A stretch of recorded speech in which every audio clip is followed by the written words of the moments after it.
No, nobody benefits from it. It's used to oppress us. It's not used to lift us. It does the No, it's not. exact opposite. And So then there's no that's need for what's it. become quite apparent. And So going to what you said, we're in the wind of change. yeah. And as soon as there was that coup with Burkina Faso, Mali, and what's the third country? Niger. They had, yeah. You can't say it's fake when you see hundreds of thousands of young black males waving Russia and China's flag. These young black males are hungry. If they would have killed these guys, if you can't force those guys. Americans say, "Oh, it's a pretend." No, it's not pretend. Even in Nigeria, people wave the flags. Before you know it, they'll be waving the flags in the hood in America. This guy is a legitimate hero, Traore, and he's a military leader. Take note, he's not a democratically elected person. He's a military leader because I think Africa, we now realize that democracy is only a tool, just like US aid, to keep us down. What are your thoughts, Afolabi? I quite agree with you. It's a tool that is designed to keep us oppressed. And I don't want people to trivialize the visit of Ibrahima Traore to the Red Square for this World War II remembrance. It was deliberate.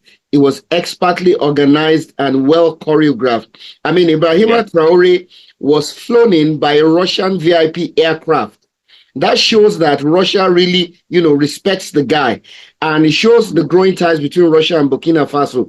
And he stepped off the military gear with olive green uniform with his red beret. This projects defiance and equality, not diplomacy. Diplomacy has gone with the era of France. Now, he's the first African leader to arrive in such a bold manner, challenging neo-colonialism and Western influence, making a shift in African alliances. And people were so proud of him. In fact, he laid a wreath. He laid a wreath at the Red Square, to salute those that were brave during the Second World War. These were guys, Russia gave up 26 million lives. Yes, Russia gave up 26 and the million U.S. treats them as if they are the enemy. So let me tell you who the enemy of the U.S. is actually American politicians. It's American politicians. Now, let's talk about what he went. So when he went there, he made it clear, we don't know if it's really true. Maybe he's saying it for the camera. He said he doesn't want aid from Russia, but they will get advice on Russia for military, and Russia will share technology for military and enter into trade agreements. A Russian gold company has already signed a contract with Burkina Faso to mine there. So if Burkina Faso is allowing Russia to come in and mine their gold with a Burkina Faso subsidiary, and Traore said the reason they have that is because they don't have the resources yet to do their own. And they said they have a multi-stage plan for at a point where they don't have to bring in Russian companies or Chinese to come and mine, but they have to start now. They also said they have to learn from China and Russia the secret for their educational system. So at least he's not just saying this thing, oh, we're powerful. He's not being like a dreamer and say, oh, we can do everything on. We don't need that. He said years and years of colonialism has kept us behind. And we're now sharing information in a mutually beneficial. We know what that means. These guys have resources that China and Russia and all of them need and logistical purposes, but it's a win-win. You give us something, we give you something. He said there's a lot to learn from Russia, but he also said that ultimately, by the time it's over, Burkina Faso has to have one security, economic, complex strategy, but it's going to take decades. He's a realist. He's not coming out and saying, oh, there'll be a golden generation next year, or like Tinubu, oh, by next year, every Nigerian will be rich. He's taking a realistic approach. What do you think, Kunle? So Kunle must have gone off. What do you think of all of it here? So basically, like you rightly mentioned, Burkina Faso has got the resources. Russia has the wherewithal, the know-how, and the technical expertise. So basically what Traore is trying to do is to emphasize the importance of military and scientific collaboration, as well as technological collaboration, particularly in areas of defense, training and research. And also education. According to President Traore, such cooperation will enhance Burkina Faso's ability to address national security challenges. Because if you look at most of these countries in the Sahel, they've been plagued by a lot of terrorist activities. But France has been deceiving them into thinking that they've been the one defending them, when in actual fact, they've been exploiting them. But with this renewed shift and focus in aligning with Russia, it's going to be a win-win situation. Russia is going to empower them to be able to turn their resources into finished products that can earn foreign exchange for their government. Yes, and it's going to be a mutually beneficial thing. Just like Yes, it's going to be mutually beneficial. Iran, Russia, China, India, all these BRICS countries, it's mutually beneficial. Now the Americans are telling them, "Oh, you guys are fools. Russia is fooling you. China's fooling you." And Traore had a point. He said, "You're not our father. Stop talking to us as if you are our father." Let's even say that Russia and China are manipulating Traore. It's just like if you enter a deal with somebody, you're a grown man, Afolabi. If I tell you, oh, don't go to that person, after I've been holding you down, they have no right. So Traore said, these guys have a patriarchal view towards us, and they talk to us as if we're little children. But let us do what we want to do. It's none of their business who we do business with. But the French still have this idea that Burkina Faso and Togo and Senegal and Cote d'Ivoire are their little children. It's fucking racist. France is a fucking disgrace. They claim to believe in egalitarianism and to be a beacon of light in the West. They're just in the dark ages. They're dark age, bigoted motherfuckers. What do you think, Afolabi? Yes, all of France's wealth and what they've accumulated over the year has just been based off the exploitation of Francophone African countries. Okay, let me check. Check to see if he's trying to get back in. Yeah. Just keep an eye out. Okay, no problem. So, like what I was saying was that all of this has always been based on trying to exploit Africa. They don't have anything, and they've been doing it for ages. But in a move that now symbolizes commitment, Russia has reopened its embassy in Burkina Faso in 2023, and they're serious with entering into alliances with Burkina Faso to help Burkina Faso to develop its resources, develop its human capital and his people to such a level where they can begin to, grow without necessarily depending on the West, particularly the US and France. Yeah. And Russia has given them, and people say that because they want something. It doesn't matter. Russia has given them free aid, not aid, but they've given them wheat and food stuff to get through this. They give them about 25,000 tons of wheat.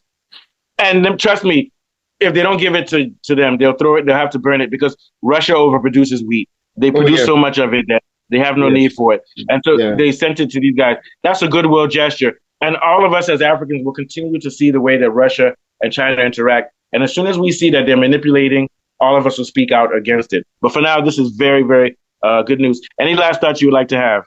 Oh, yeah, basically, and this is going to be very symbolic. Because if this alliance works well for Burkina Faso, the likes of Mali and Niger too are going to follow suit. And there will now be a regional bloc focused on strengthening military and security cooperation, as well as education vis-a-vis scientific and technological education. So depending on... he said he's been waiting for you to let him in. Oh, yeah. Depending on how it works with... Burkina Faso, it's going to work for Mali and Niger as well. Yeah, is he coming in? Yeah. Yes, I've clicked. Okay, yeah. So it's going to work. And the only thing is I don't even know the names of the generals in Niger and Mali. They'll be jealous, so they'll say, "Well, why can't they say my name too? Why is Akeli singing Ibrahim Traore? What's their names? Like we need to know their names too." I'm just kidding. Let me talk about Traore. Traore studied biology or chemistry in university. And when he was in university, he was part of the Marxist Association in Burkina Faso, Marxism and stuff. So it's not like he's just somebody that Russia and China has bought. He's somebody that supported socialism while he was in university, and he's an educated person. He's not like one of these military guys that never went to school or learned anything. What are your thoughts, Kunle? Yes, he's an idealistic man. There have been over a dozen attempts at his life by the West. The reason why people are scared of him, countries like Uganda and Cameroon that have had leaders that have been there for 30, 40, 50 years. All those kind of guys, they're still there now, and they fear this kind of winds of change. Now, Nigeria is a bit more complicated in the way that we actually have like a cabal of leaders that we allow to a bunch of people that we have like a deal with the West to work from, a pool. Whereas these other countries, they just have one guy. And when they lose that guy, the entire country is in turmoil until they get another guy. But Nigeria is like a team. It's like a crew. And they managed to hijack a It's like the Cardinals. It's like the Cardinals who choose the Pope. We are waiting for black smoke from Aso Rock. We are waiting for white smoke for Aso Rock. But that's still a little bit orderly. It's more orderly than Eastern Africa, Nigeria. Yeah. Sure. Yes, the only way out for Nigeria is a revolution. There's actually no other way out for Nigeria apart from a revolution. Absolutely. And these sorts of leaders instill fear because it gives people and it's not about people who are educated and people like us. They're not afraid of us. We're not tough guys. They're afraid of the boots on the ground, of the ordinary man that's seeing all this transformation in Burkina Faso, because there are people who are starving in Nigeria that are seeing what's happening in Burkina Faso. I assure you, and that is why they are so afraid.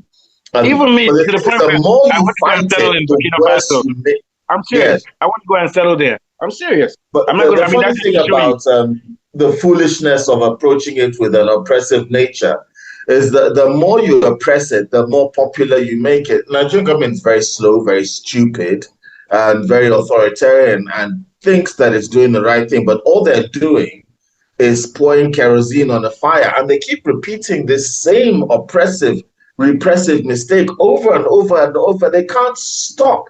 They keep believing in this use of force, threat of force, use of force, should keep the people in check. And they keep doing it, and it's not working.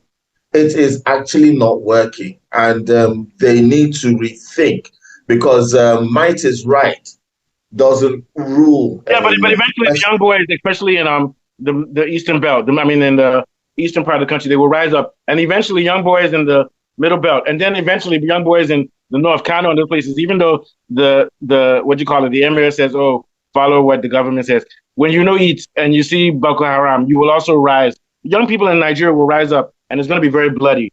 What do you think? I mean, and also Nigeria is a failed democracy. You can see we're turning into a one-party state right now. Oh, yeah. APC is now becoming the sole party. So we're watching the beginning of the death of democracy in this country. The people don't even understand democracy. I heard some people complaining about someone forming a shadow government, that it's bad. You know, the people in power saying it's how can that be bad? You know, so I know that what farce we have on ground cannot survive in the present state. So this, I mean, I'm sorry to digress to Nigeria, but this brings us back to Burkina Faso, and that wind of change is sweeping through the Sahel. And the Sahel is not far away from West Africa and Anglophone West Africa. Francophone West Africa is now under pressure. And industries like Boko Haram. The other day, they caught a Frenchman that was providing money for Boko Haram. Boko Haram uses American-made weapons.